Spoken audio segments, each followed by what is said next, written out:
Hi, folks. We're going to discuss Chapter 10 of the course text, A Desktop Guide for Nonprofit Directors, Officers, and Advisors. And I just want to point out some of the pieces that I think are important with regard to the learning objectives for this week that you read in this chapter.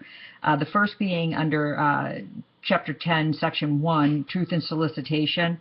I think it's important to note that when we are soliciting for funds with donors, that we have an obligation to be truthful in what we are going to be doing with the donations. In fact, question 2 of this week's assignment talked about the woman who came into the nonprofit and left the money for the work in Africa that had recently been advertised by the nonprofit organization, when in fact that nonprofit had not been doing any work in Africa. I think you have a couple of choices at that point when a mistake has been advertised to the public and you have donors relying on that.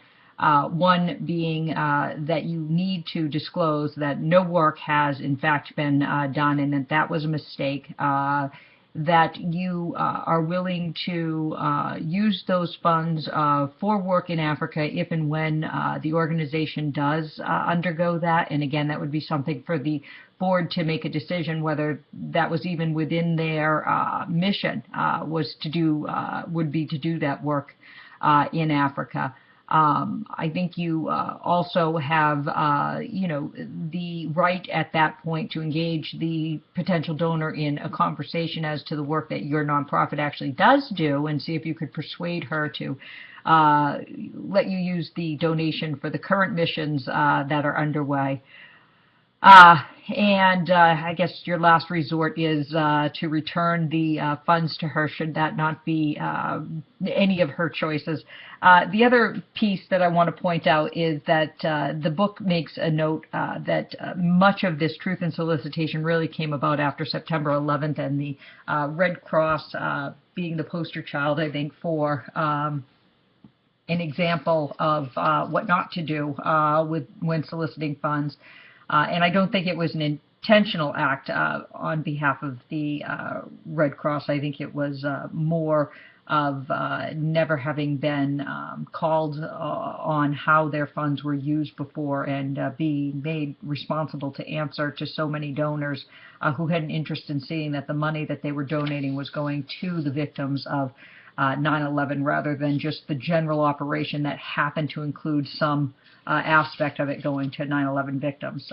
These folks really were interested in their dollars going directly to those affected by 9/11, and that's really where this comes out of.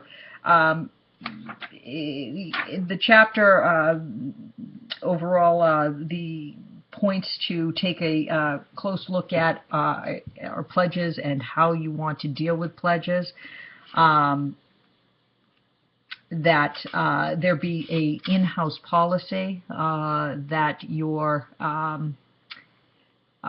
gift acceptance committee has put into some kind of procedural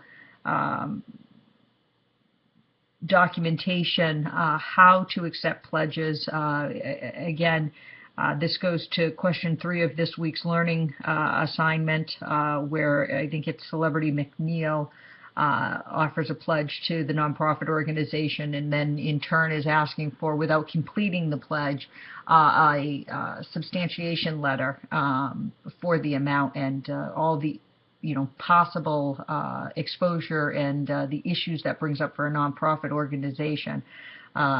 Again, pledges are a tricky piece of the donor policy. I think it is a good housekeeping rule to make sure that you are making contracts with folks who are donating to the nonprofit organization. You want to have these contracts done in writing. You want them signed by the person that's making the pledge, and if they are married, for their spouse to be signing those pledges. On page 438 of Chapter 10, The author speaks about some of the specifics that you want to have in your pledge contract, and he's suggesting that you avoid calling it a letter of intent, because that really says that it's not meant to be a final commitment, and you're looking for something that is really going to be a written document requiring that those donations be made. And you want to set out specific dates and amounts on which the pledge will be completed. A payment schedule with dates is an important piece of this. You want to know any damages that the nonprofit organization would suffer as a result of relying on that pledge if it was not to come through. That would help the nonprofit organization in the future if it had to sue the donor, which again is a very bad policy to get yourself into.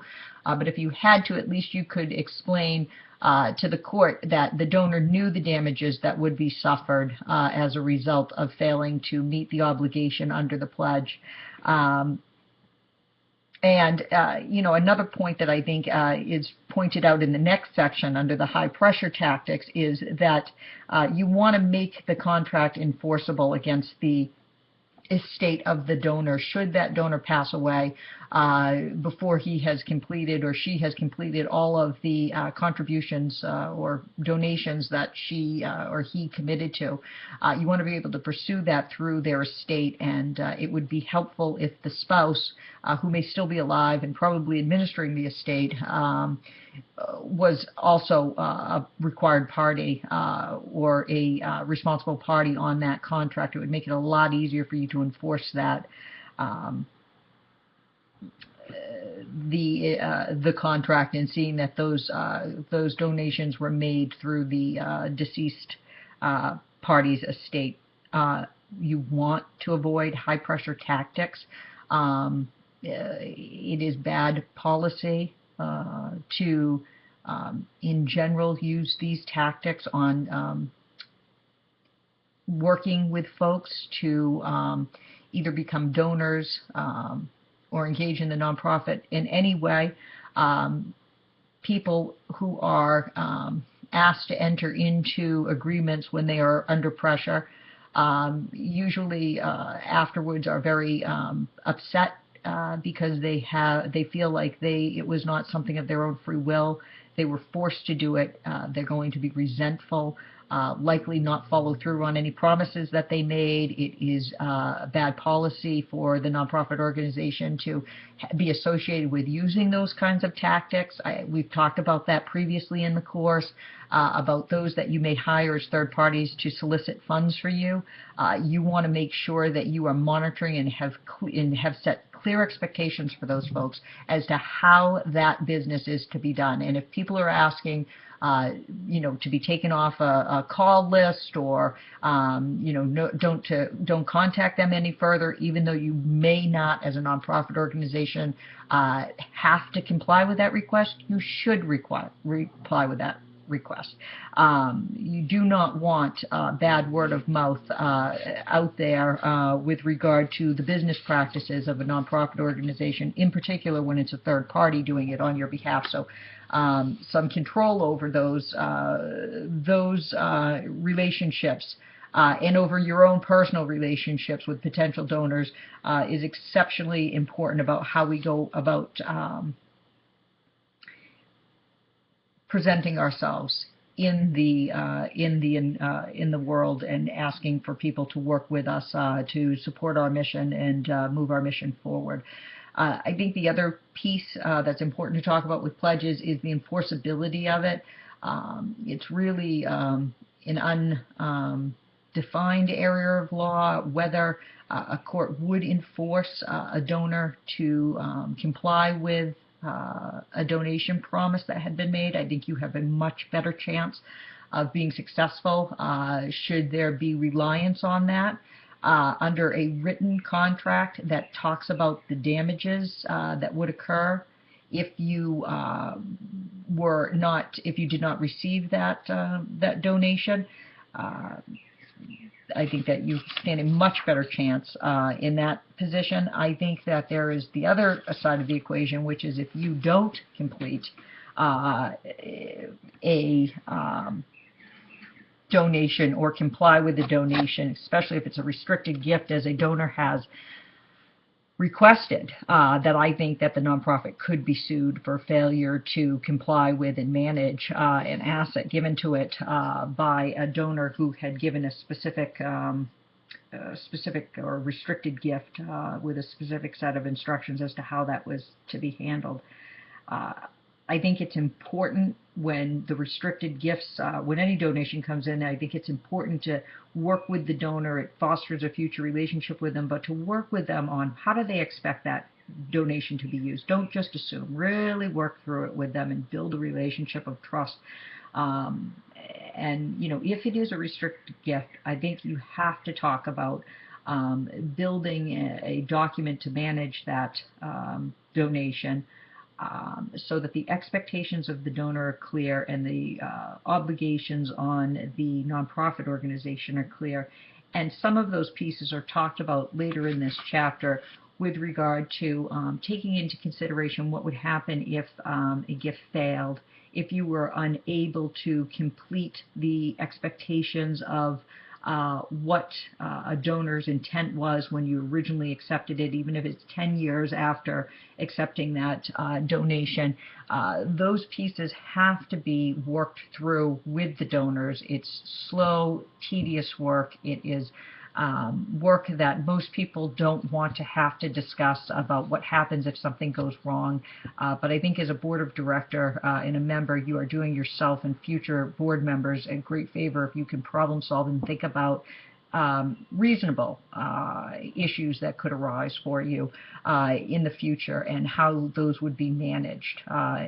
In fact, the book also talks about, you know, thinking about the fact if you were to pledge a specific asset or use it as collateral for a loan on behalf of the nonprofit, is that something that the restricted gift even allows you to do? And you got to be able to go back to a document that was drafted with the understandings and intents of the donor to determine whether you're even in a position to be able to use that for collateral.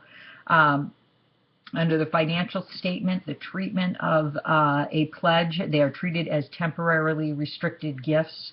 I think it is important to point out that they are received, you treat them as being received in the period that they are received in, going back to the McNeil, the celebrity McNeil, asking for a substantiation letter before he ever intended to complete even a piece of the donation is a problem. When you start to receive those donations, I think you are then in a position, based on the donation received and during that period, to provide a substantiation letter.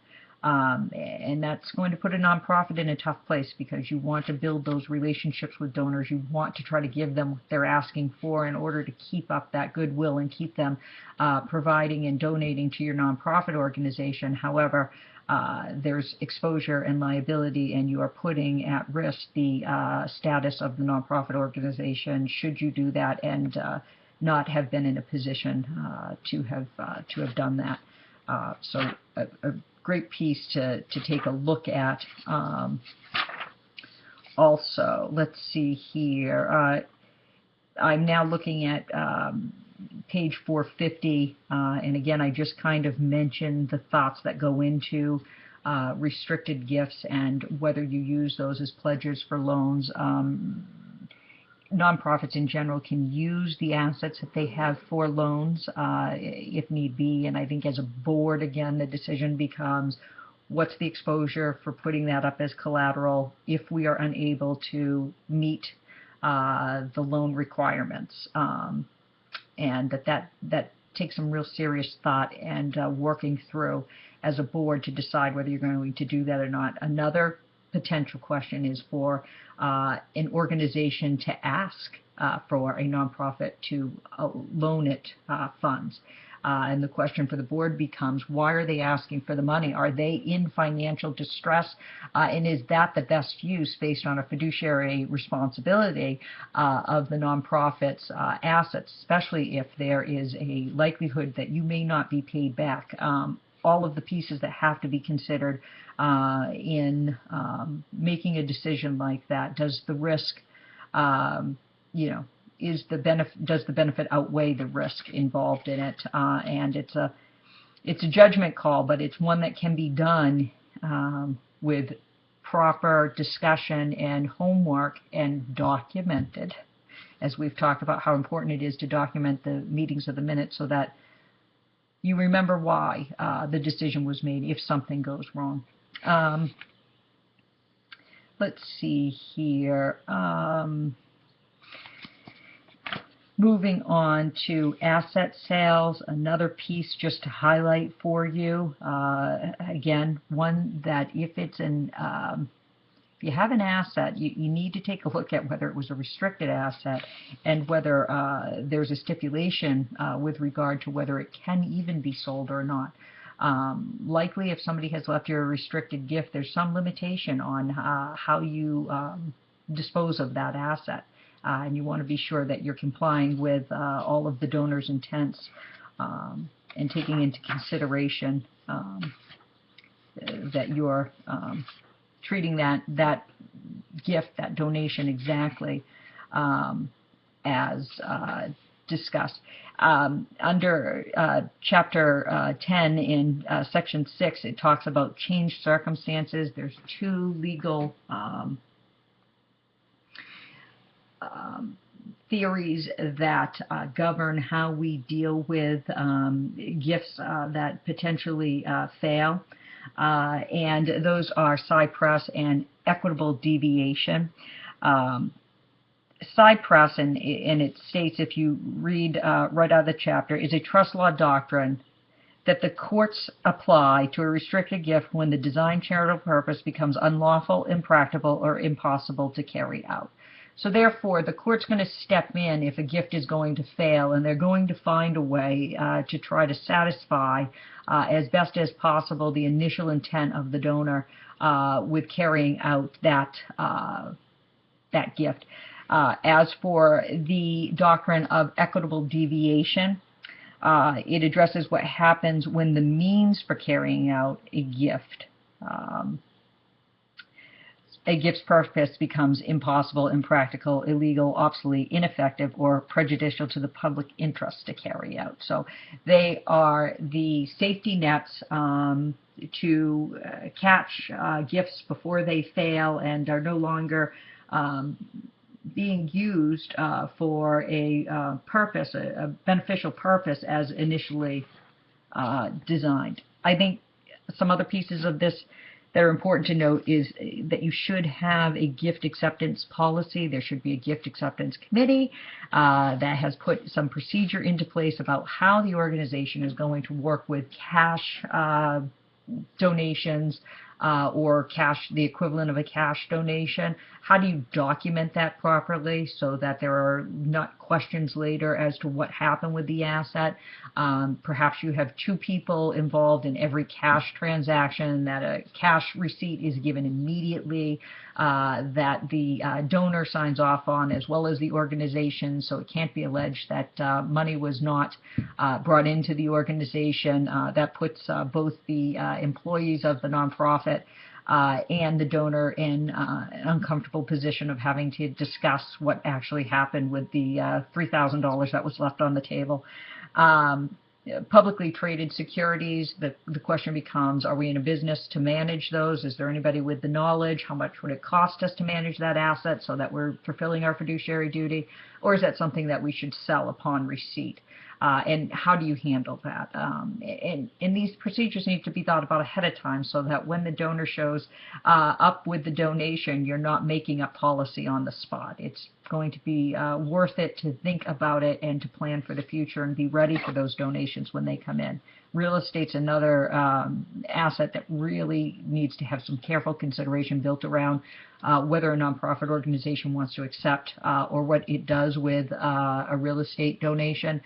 There's a great deal of liability and exposure that comes about with owning real estate, and the nonprofit needs to calculate before being placed in the position of owning that asset whether it is even in a position to manage it or wants to do the work and educate itself as a board as necessary in order to manage the asset. Let's see here.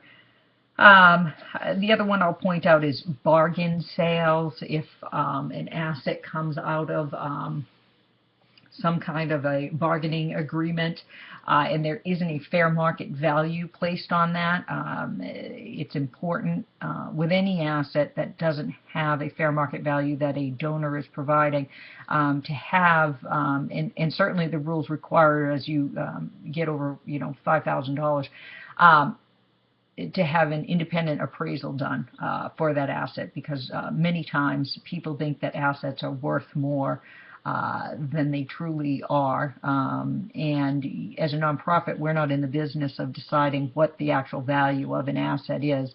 It's better left to a third party and to express that to the donor and see if they'll agree that that's the value. And that's a good way to set a base value for an asset that you might not otherwise have a way to value. Let's see here. So the other point that I think is worth noting is in naming opportunities, when there might be a plaque or a building or anything that may have an advertisement on it from a donor, that you want to include a bad boy clause, as it's called, in your contract for that donation, and outline when and how that obligation on behalf of the nonprofit organization could be and might be revoked. For instance, there is a negative connotation now with a certain entity or a person that is causing public relations problems for a nonprofit because either a building is named after that person or an asset is credited to that person or business entity. You want to be able to rename it, or maybe just take the name off completely, but you want to have some rules in place so it's less likely that the donor is going to sue you for changing the name. And if you have some very clear outlines at the beginning that they buy into and sign off on, that's going to make it a lot easier for the nonprofit organization to enforce that. I think the other point that's important, it's a little beyond this course. Again, you do a specific grants program in the nonprofit management degree, is federal grants. I think it's important to say that as a nonprofit organization, if you are receiving federal grants, the federal government has strings tied to that, and you need to know what it is that you are obligating yourself to under those federal rules and regulations if you accept federal grants. Not only are you going to be required to account for the assets that you are given, the donations that you are given, but they're going to outline for you what costs are permissible under that, the auditing requirements that are permissible. You are going to have to manage the donation in a particular way. You are subject to, and should always follow anyway, but all of the federal laws that come into place with federal governance, and I'm talking about the Civil Rights Act in particular. Again, you may not be responsible as a nonprofit organization or subject to liability under the federal statute. You're likely to be subject under a similar state statute because of the number of employees required in a business. But because you accept the money from a federal grant, you now have subjected yourself to that jurisdiction. So you should be following the rules anyway. But it just opens up another level of regulation and laws that you as a nonprofit need to comply with. Let's see here. I think that wraps up Chapter 10, and we will be moving on to Chapter 11.